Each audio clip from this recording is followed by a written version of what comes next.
بسم الله الرحمن الرحيم. الحمد لله نحمده ونستعينه ونستغفره ونؤمن به ونتوكل عليه ونعوذ بالله من شرور أنفسنا ومن سيئات أعمالنا. من يهده الله فلا مضل له ومن يضلله فلا هادي له. ونشهد أن لا إله إلا الله وحده لا شريك له. ونشهد أن سيدنا وسندنا ونبينا ومولانا محمدا عبده ورسوله صلى الله عليه وعلى آله وأصحابه وأزواجه وذرياته وسلم تسليما كثيرا. أما بعد، أعوذ بالله من الشيطان الرجيم. بسم الله الرحمن الرحيم. شهر رمضان الذي أنزل فيه القرآن هدى للناس وبينات من الهدى والفرقان. صدق الله العلي العظيم. آج شعبان کی 26ویں تاریخ ہے. 3 دن یا 4 دن کے بعد رمضان المبارک کا مبارک مہینہ شروع ہو جائے گا. یوں تو سال کے 12 مہینے اور سال کے 365 دن یہ سب کے سب اللہ تبارک و تعالیٰ کے بنائے ہوئے ہیں. بظاہر ان میں کوئی خصوصیت نظر نہیں آتا، لیکن جس چیز کی طرف جس کی نسبت اللہ اپنی طرف کر دے، اس ذات میں، اس چیز میں، وہ دن ہو، رات ہو، مہینہ ہو، وہ شخصیت ہو یا وہ جگہ ہو، اس کے اندر ایک قسم کا تقدس اور اس کی عزت و عظمت بڑھ جاتی ہے. مثال کے طور پر کہ خانہ کعبہ ہے، بظاہر وہ ایک پتھر ہے اور اس پر کوئی نقش و نگار بھی نہیں ہے،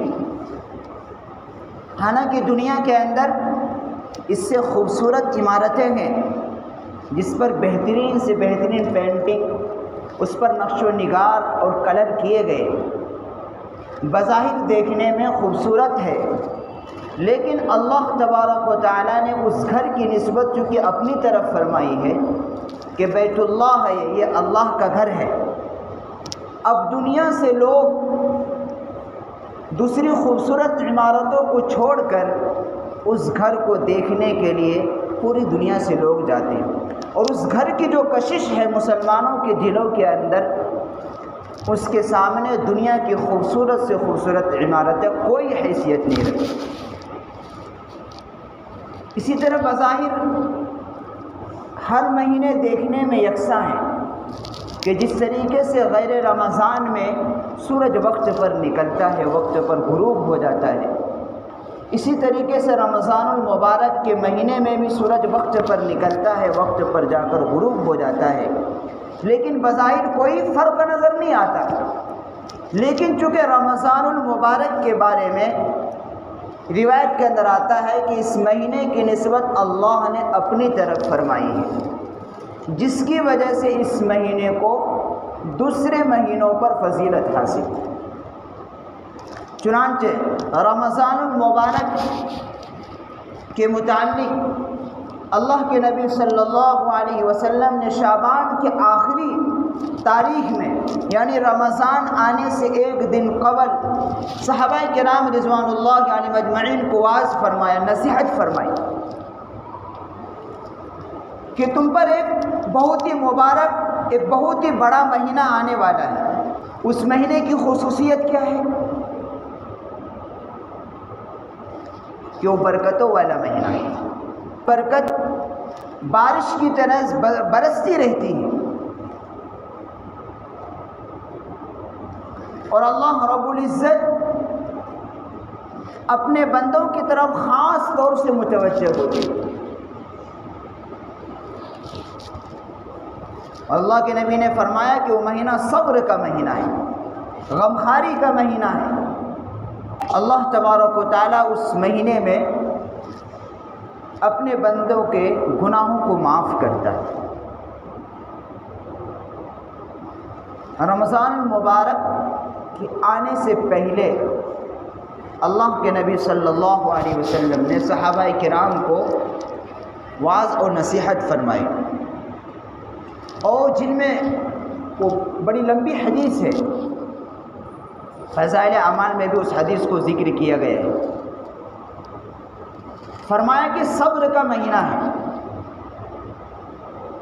اور صبر کا مفہوم شریعت کے اندر بہت ہی وسیع مفہوم ہے۔ عام طور پر ہم لوگ جو سمجھتے ہیں کہ کوئی مصیبت آ گئی، کوئی پریشانی آ گئی، صبر کر لیا، یہ بھی ایک قسم کا صبر ہے، لیکن اس کا مفہوم شریعت کے اندر بہت وسیع ہے۔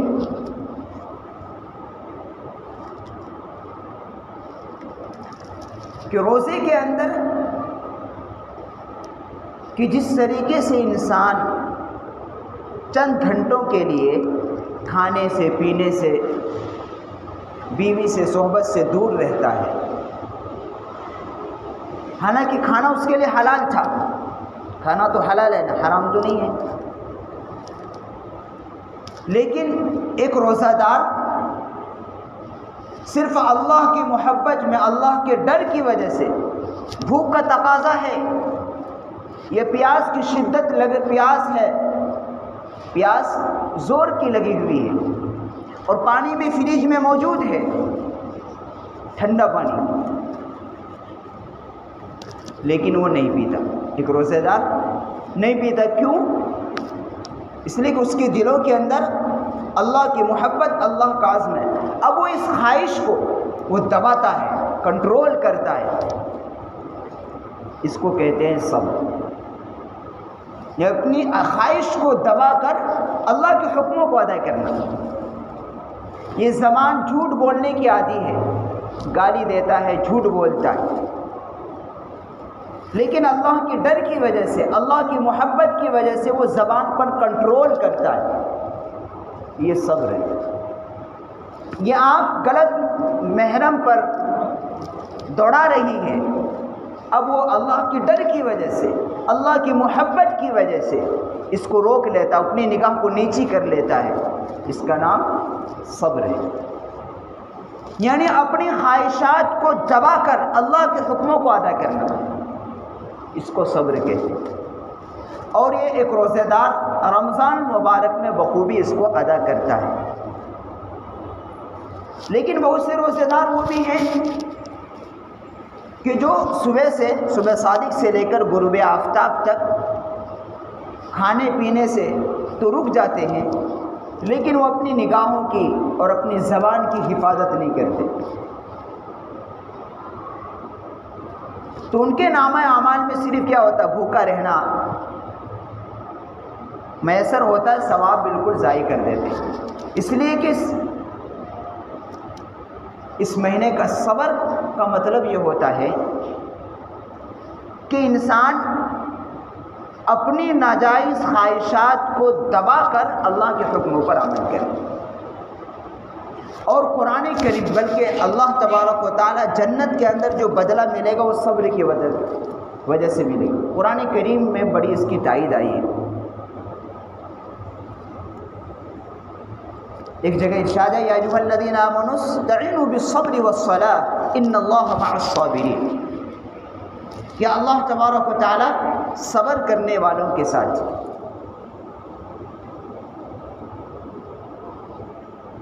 بما صبروا جنتا وحریرا، سورہ دہر کے اندر ایک آیت ہے کہ تو تمہارے صبر کے بدلے میں کل قیامت میں جنت کے اندر تمہیں نعمتیں ملیں گی۔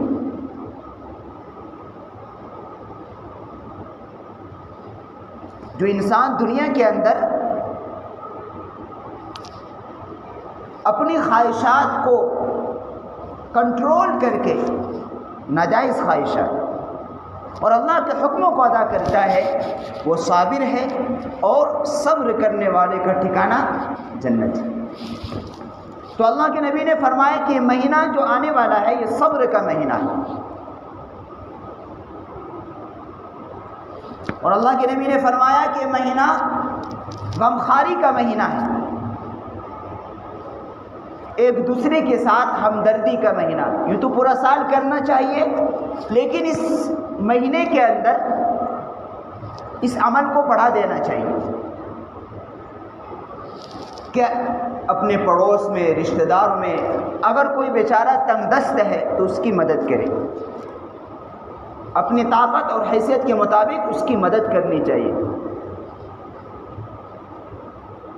افطار کے لیے اپنے گھروں میں کئی آئٹم بنے ہیں تو غریب کے گھروں میں جانا چاہیے، جہاں بیچارے ایک بھی بننا ان کے گھروں میں مشکل ہے، ایک آدمی کما رہا ہے، کئی آدمی کھانے والے ہیں۔ تو اللہ کے نبی نے فرمایا کہ یہ مہینہ غمخواری کا ہے، کہ ایک دوسرے کے ساتھ احسان کا معاملہ کرو، غریبوں کا خیال رکھو۔ اور اللہ کے نبی نے فرمایا کہ جو شخص روزہ افطار کو افطار کرائے گا اس کو اللہ تبارک و تعالیٰ اس کے تمام پچھلے گناہ معاف کر دیں گے۔ تو اس بات کے ارشاد فرمانے کے بعد صحابہ کرام نے سوال کیا، اللہ کے نبی ہم میں تو ہر شخص اس کی اطاعت نہیں رکھتا کہ روزے دار کو روزہ افطار کرائے، کیونکہ اس وقت شروع اسلام میں جب فتوحات کا دروازہ نہیں کھلا تھا تو اس وقت تنگ دستی تھی، فاقے پہ فاقے چل رہے تھے۔ تو صحابہ کرام نے سوال کیا اللہ کے نبی صلی اللہ علیہ وسلم، تو اللہ کے نبی نے فرمایا کہ اللہ تبارک و تعالیٰ یہ ثواب تو پیٹ بھر کھلانے پر موقوف نہیں ہے، ایک کھجور سے کسی کو افطار کرا دیا، لسی پلا دی یا پانی پلا دیا، اللہ اس پر بھی مرحمت فرما دیتے۔ یہ اللہ کی لطف و کرم ہے کہ ایک کھجور سے کسی کو افطار کرا دیے تو ہمارے پچھلے جو گناہ ہیں وہ معاف، اور روزے دار کو روزہ رکھنے والے کو جو ثواب ملا ہے اور افطار کرانے والے کو بھی ثواب اتنا ہی ملے گا۔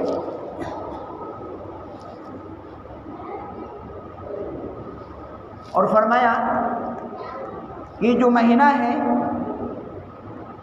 جو عنقریب آنے والا ہے کہ ان کے اندر عبادت کرنا اللہ کو اتنا محبوب ہے کہ ایک فرض نماز کا ثواب 70 فرضوں کے برابر، نوافل کا ثواب فرضوں کے برابر۔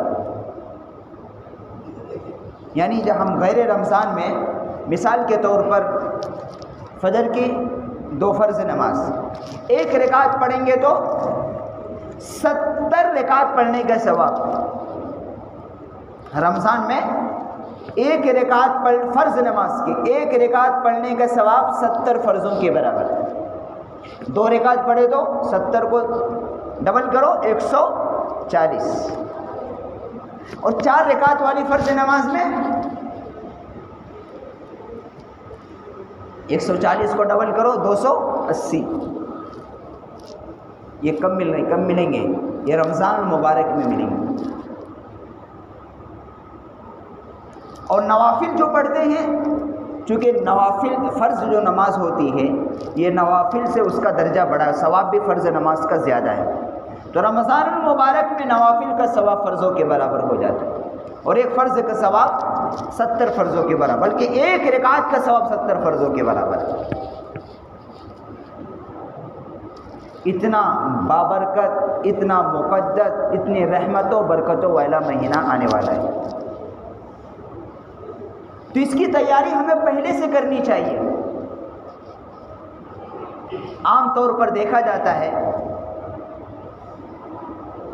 کہ جس آدمی کی پہلے سے کوئی تیاری نہیں ہوتی اور اچانک وہ کام سر پر آتا ہے تو پھر مشکل اور بار محسوس ہوتا ہے، اور کمزور آدمی نہیں کر پاتا اسے۔ اسی لیے اللہ کے نبی صلی اللہ علیہ وسلم جب رجب کا چاند دیکھ لیتے تھے تو جبھی سے دعا کیا کرتے تھے، یعنی تیاری شروع ہو جاتی تھی۔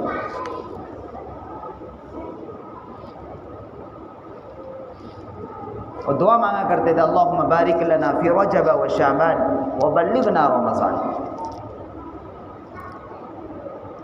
اس لیے کہ جب تک انسان پہلے سے تیاری نہیں کرے گا وہ آنے والے مبارک مہینے کی وہ قدردانی بھی نہیں کر پائے گا. اس لیے کہ رمضان المبارک ہر سال آتا ہے چلا جاتا ہے، ہم نہ اس کی اہمیت کو سمجھنے کی کوشش کرتے ہیں، اور جس اہتمام کے ساتھ اس کی جس طرح قدردانی کرنی چاہیے وہ شاید ہم نہیں کر پاتے. رمضان المبارک کا مہینہ ہمارے 11 مہینوں کی کمی کو پوری کر دے گا. اگر کوئی صرف ایک مہینہ اہتمام کے ساتھ فرائض کو اور نوافل اور سنت مؤکدہ کو صرف ادا کرے تو 11 مہینے کے اندر جو کمی رہ گئی تھی یہ ایک مہینہ پورا کر دیتا. علماء نے کہا ہے کہ یہ ایک مہینہ 11 مہینے کی ٹریننگ ہے.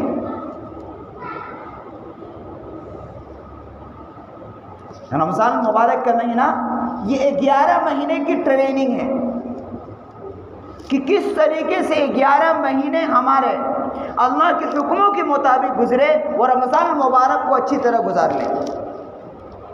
چنانچہ ایک نہیں کئی بزرگوں نے اس بات کو نقل کیا ہے کہ جو بندہ جو مرد یا عورت رمضان المبارک کو اہتمام کے ساتھ گزارتا ہے اس کی صحیح قدردانی کرتا ہے تو پھر اس کے پورے سال صحیح گزرتے، اس کی برکتیں پورے سال رہتے ہیں. اتنا بابرکت اور اتنا مقدس مہینہ آنے والا ہے. تو اس کی تیاری پہلے سے ضروری ہے کہ نہیں؟ اس لیے ہمیں نظام الاوقات بنانا چاہیے. یعنی انسان اپنا اس طریقے سے اسٹڈی کرے، اپنے کام کو اس طریقے سے ترتیب دے کہ کام بھی ہمارا چلتا رہے اور اللہ کے حکم بھی ادا ہوتا رہے. تو کرنا کیا ہوگا کہ کام میں تھوڑا وقت کم کرنے ہوں گے. چنانچہ دوسری جگہوں پر لوگ اس کی جہاں کچھ رعایت جو عقل مند اور سمجھدار ہوتے ہیں تو بعض کمپنیوں میں کام کرنے والوں کو رمضان مبارک میں کچھ رعایتیں بھی دیتے ہیں.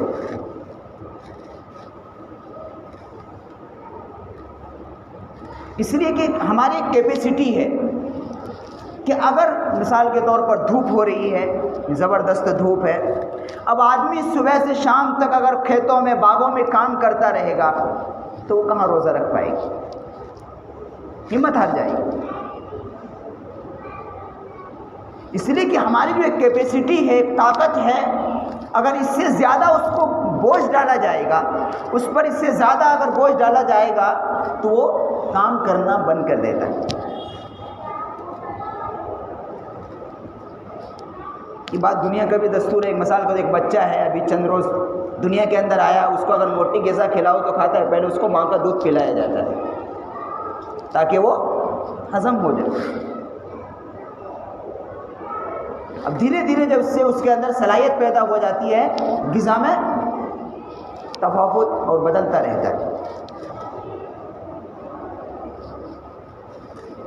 اسی طرح یہ مہینہ اسی طریقے سے ہمارے اندر وہ صلاحیت اور استعداد پیدا کرنے کے لیے بھی ہے کہ ہماری ٹریننگ ہو رہی ہوگی کہ ہم کس طریقے سے 11 مہینے اللہ کے حکموں کو گزارتے ہیں. اللہ کے حکموں کے مطابق اپنی زندگی کو گزارنا ہے.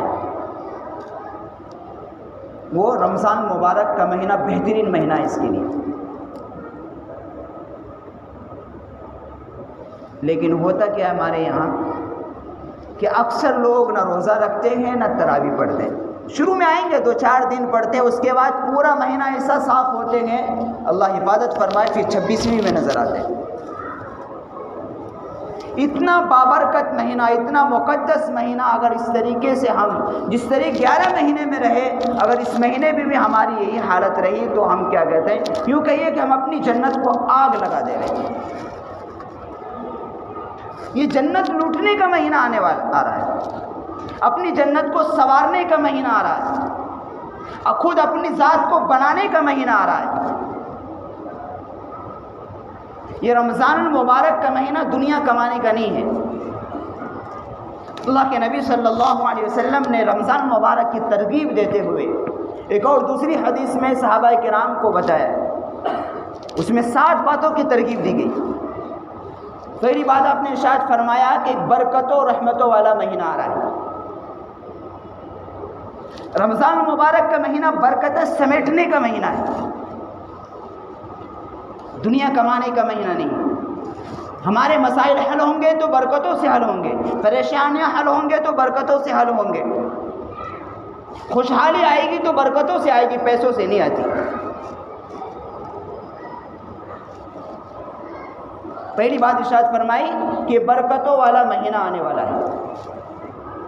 دوسری بات ارشاد فرمائی اللہ کے نبی صلی اللہ علیہ وسلم نے کہ رمضان المبارک کے مہینے میں اللہ اپنے بندوں کی طرف خاص طور سے متوجہ ہوتے۔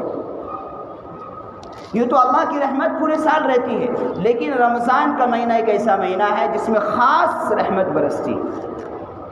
ہماری کتنی غفلت کی بات ہے کہ وہ ذات جو زمین و آسمان کا بنانے والا ہے، جس کے پاس سارے خزانے کی چابی ہے،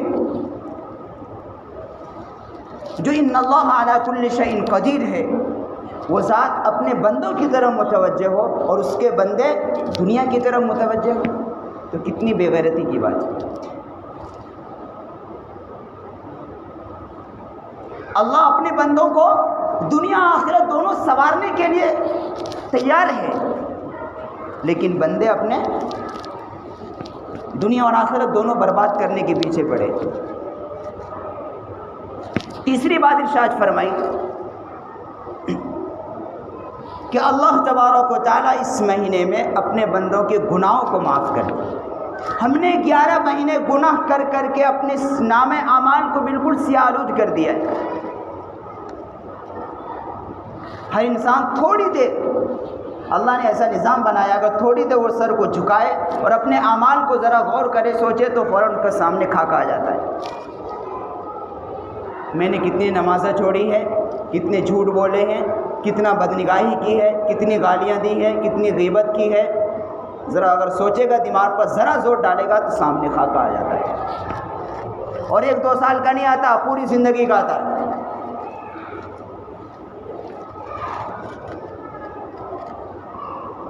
تو اللہ کے نبی نے تیسری بات فرمائی کہ اس مہینے کے اندر اللہ تبارک و تعالیٰ اپنے گناہوں کے، اپنے بندے کے گناہوں کو معاف فرماتے ہیں۔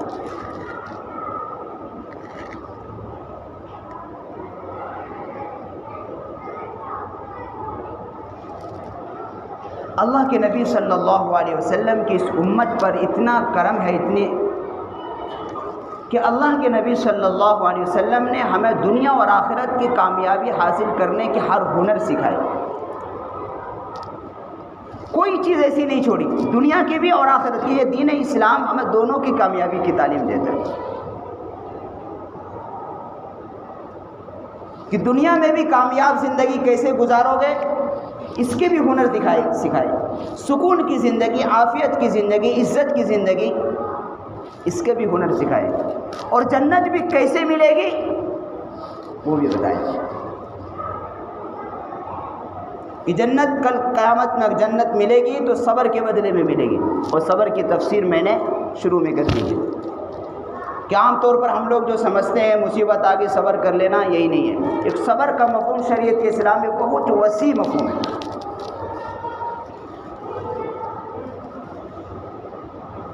کہ اپنے ناجائز خواہشات کو کنٹرول کر کے اللہ کے حکموں پر لگا دینا۔ مثال کے طور پر نماز کا وقت ہو گیا ہے، اب سستی ہو رہی ہے، نماز کو جانے کو دل نہیں کرتا، سو رہا ہے یا کہیں بیٹھا ہوا ہے، وقت ہو چکا ہے لیکن جانے میں سستی ہو رہی، شیطان رکنا ڈال رہا ہے۔ اب وہ اس خواہشات کو دبا کر اللہ کے حکموں کو آ کر ادا کرتا ہے۔ اس کا نام کیا ہے؟ اسی کو بولتے صبر۔ یہ غیبت یہ اتنا خطرناک گناہ ہے کہ عام ہو گیا ہے، یہ پڑھے لکھوں میں، ان پڑھ میں، جاہل میں، سب میں دوسروں کی برائی، عیب جوئی کرتے رہتے۔ کہتے مثال کے طور پر غیبت کسی کی برائی بیان کی جا رہی ہے، فوراً خیال آتا ہے کہ الغیبۃ اشد من الزنا، کہ غیبت جو ہے زنا سے بھی زیادہ سخت ہے، وہ رک جاتا ہے کہ کل قیامت میں اس کا حساب دینا پڑے گا۔ اگر اللہ نے پوچھ لیا تو مجھے کل قیامت میں اس کا حساب دینا ہوگا، اللہ کے ڈر کی وجہ سے، اللہ کی محبت کی وجہ سے وہ رک جاتا ہے، اسی کا نام صبر ہے۔ یہ آنکھ غلط دیکھ رہی ہے، دیکھنا چاہتی ہے، غلط غیر مہروں پر نظر دوڑانا چاہتی ہے، لیکن اللہ کی محبت، اللہ کے ڈر کی وجہ سے وہ نگاہ کو نیچی کر لیتا ہے، اسی کا نام صبر ہے۔ تو خلاصہ یہ ہے کہ اپنے ناجائز خواہشات کو کنٹرول کر کے اللہ کے حکموں کو ادا کرنا، اور اسی کے بدلے جنت ملے گی۔ جو خواہشات کے پیچھے پڑے رہتے ہیں وہ سن لیں کہ ان کے لیے جنت کا دروازہ بند کر دیا جائے گا۔ جو اپنے نفس کے ناجائز خواہشات کو، اگر ایمان ذرہ برابر، یہ سمجھے، اگر یہ حدیث ہمیں بہت یاد رہتی ہے کہ ایمان والا جنت جائے گا لیکن گناہ کی سزا پہلے جہنم میں بھگتنی پڑے گی، کوئی معمولی چیز ہے؟ جو اپنی خواہشات کو پوری کرنے کے پیچھے پڑے رہتے ہیں ان کی پہلے صفائی کہاں ہوگی؟ جہنم کے اندر ہوگی، اور پھر اگر رائے کے دانے کے برابر ایمان تھا تب جنت میں جائے گی۔ تو جنت ملے گی صبر کے بدلے، اور صبر کہتے ہیں اللہ کے حکموں کو ادا کرنے کو، یعنی اپنی نفس کی ناجائز خواہشات کو کنٹرول کر کے اللہ کے حکموں کو ادا کرنا۔ تو یہ جو مہینہ آ رہا ہے یہ صبر کا مہینہ ہے، غمخواری کا مہینہ ہے، اور یہ 11 مہینے کی ٹریننگ ہے۔ اپنے آپ کو سنوارنا چاہتے ہو، اپنے آپ کو بدلنا چاہتے ہو، اور اپنی دنیا اور آخرت دونوں کو سنوارنا چاہتے ہو، تو یہ جو آنے والا 3 یا 4 دن کے بعد جو مہینہ شروع ہوگا، اس مہینے کی پوری قدردانی کرو، اور اس کی پہلے سے تیاری کرنی ہوگی۔ اسی لیے اللہ کے نبی صلی اللہ علیہ وسلم نے ابھی رمضان شروع نہیں ہوا، اس سے پہلے صحابہ کرام کو ترغیب دی۔ فضائل اعمال کے اندر وہ حدیث موجود ہے۔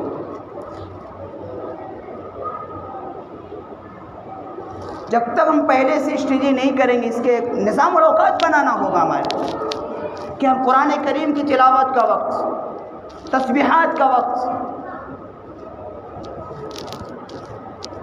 اور اپنے کام کا بھی وقت نکالیں، لیکن اپنے کاروبار کی وجہ سے، اپنے دھندوں کی وجہ سے اللہ کے واسطے اس آنے والے مہینے کو برباد نہیں کرنا۔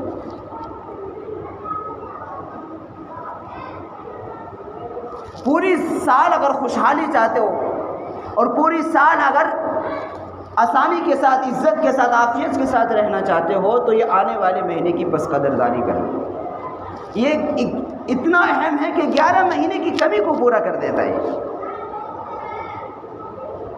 جو سستی کاہلی ہم سے ہو گئی 11 مہینے، صرف رمضان مبارک کی پوری قدردانی کرے، اس کا روزہ بھی رکھے، تراویح کی نماز بھی پڑھے، اور اس کے اندر قرآن کریم تسبیحات کو پابندی کرے، 11 مہینے کی کمی کو اللہ اپنے فضل و کرم سے پوری کر دے گا، وہ اپنی جنت کو سنوار لے گا۔ اور اگر جس طریقے سے غیر رمضان میں ہم چلتے ہیں، اور رمضان المبارک میں یہی حالت رہی جیسا کہ عام طور پر اکثر لوگوں کی ہے کہ 2-4 دن رہتے ہیں، مسجدیں بھر رہتی ہے، اس کے بعد بالکل صاف ہو جاتے ہیں۔ خدا کے واسطے ایسا نہیں کرنا۔ یہ دنیا ہمیشہ نہیں، ہم یہاں دنیا میں رہنے کے لیے صرف کھانے کمانے کے لیے نہیں آئے، اصل میں اللہ کو راضی کرنے کے لیے دنیا کے اندر آئے، لیکن انہی کام کے ساتھ، کاروبار کے ساتھ اپنی جنت کو بنانا ہے۔ نہیں بنانا چاہتے، جنت کی نعمت چاہیے نہیں چاہیے؟ بولتے تو ایسا ہر ایک کو چاہیے، کوئی بھی بیوقوف سے بیوقوف آدمی کو پوچھو وہ بھی کہے گا مجھے معلوم نہیں، جنت تو چاہیے، لیکن جنت کیا اتنی سستی ہے؟ فری مل جائے گی؟ جنت چاہیے تو آنے والے مہینے کی قدردانی کرو، پورا مہینہ پڑھو، یہ نہیں کہ شروع میں 2-3 دن ہے اس کے بعد صاف، اس کو لیے انعامات نہیں ہے۔ روزے بھی رکھنے ہیں اور تراویح بھی پڑھنی ہے، اور پورا مہینہ پڑھنا، صرف یا تو جمعے، بعض لوگ کیا ہوشیاری کرتے ہیں کہ جمعے کی روزہ رکھ لیتے ہیں اس کے بعد ختم کرتے ہیں، بہت سے لوگ یہ ہوشیاری، جمعہ ہو یا غیر جمعہ پورے کے پورے روزے رکھنے، ہمت کرو، جو ہمت کرتا ہے اللہ اسے توفیق بھی دیتا ہے اور وہ کر بھی لیتا ہے۔ جو ہمت پہلے سے ارادہ نہیں کرتا اور ہمت بھی نہیں کرتا وہی لوگ پیچھے رہتے ہیں. دنیا میں بھی پیچھے وہ اور آخرت میں بھی پیچھے رہیں گے.